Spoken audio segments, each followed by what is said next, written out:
form a volute and hold external and internal parts together.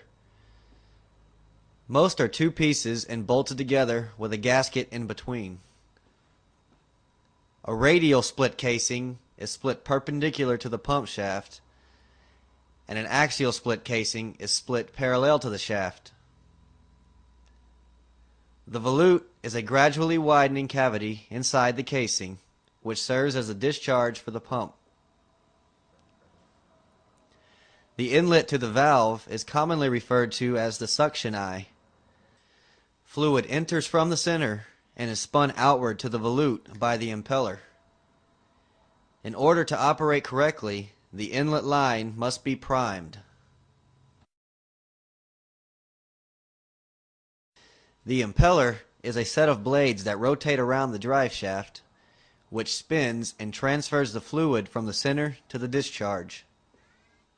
The driver can be either an electric motor or steam turbine. The shaft is what connects the driver to the impeller. The stuffing box and packing gland hold the packing against the shaft and casing. This allows shaft movement through the casing while at the same time preventing leakage from the pump.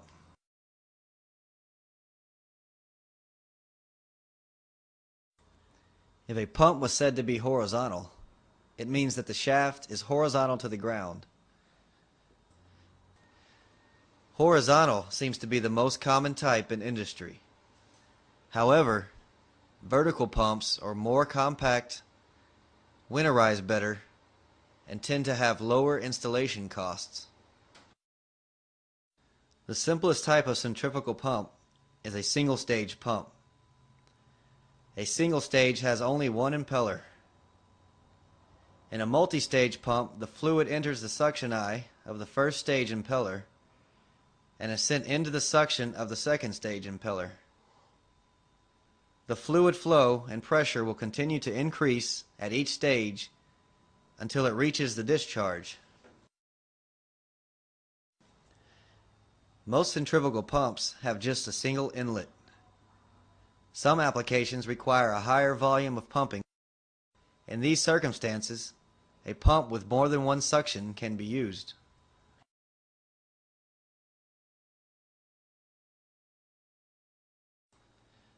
Impellers come in three basic designs. An open impeller has vanes that are only connected to the shaft. It is self-cleaning but has very little structural support.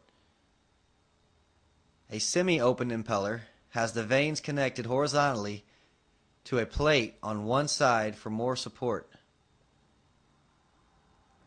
The vanes of a closed impeller are closed in between two plates for maximum support. This is the strongest, most common, and most efficient design, but it is limited to use with clear liquids only.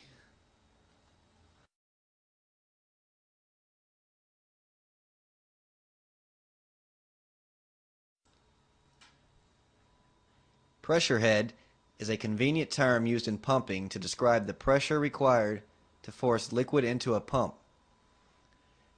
In order to calculate the system, you will need to know the static head on both the suction and the discharge side of the pump. In addition to static head, there are two more heads you will need to know to complete the calculation. The static head of a pump is the maximum height or pressure it can deliver. Static head is due to gravitational force on a column of fluid. The head caused by resistance in the piping, fittings, and valves is called friction head. Surface pressure head is caused by any pressure that might be acting on the liquid in the tanks, including atmospheric pressure. The total suction head consists of three separate heads. The total suction head equals suction static head plus suction surface pressure head minus suction friction head. The total discharge head is also made up of three separate heads. Discharge head equals discharge static head plus discharge surface pressure head plus discharge friction head. To calculate the total system head, subtract the total suction head from the total discharge head.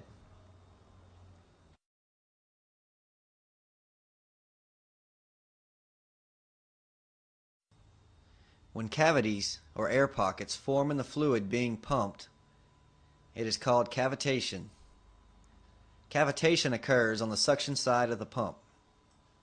There are 5 basic causes for this: vaporization, air ingestion, internal recirculation, flow turbulence, and the vein passing syndrome. The effects of cavitation are: the cavities or bubbles will collapse when they pass into higher regions of pressure, causing noise, vibration, and damage to many of the components. You will also experience a loss in capacity. The pump can no longer build the same pressure, and the pump's efficiency drops.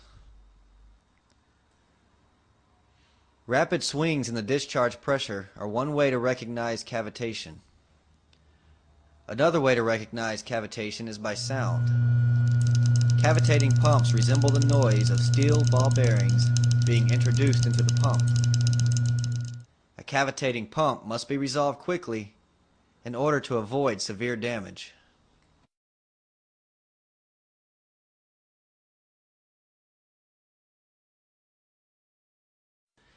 Some advantages to centrifugal pumps are cheaper costs and less maintenance and space are required. Another advantage is that they will work with a constant head pressure over a wide capacity range. The final advantage is the variety of drivers available to use.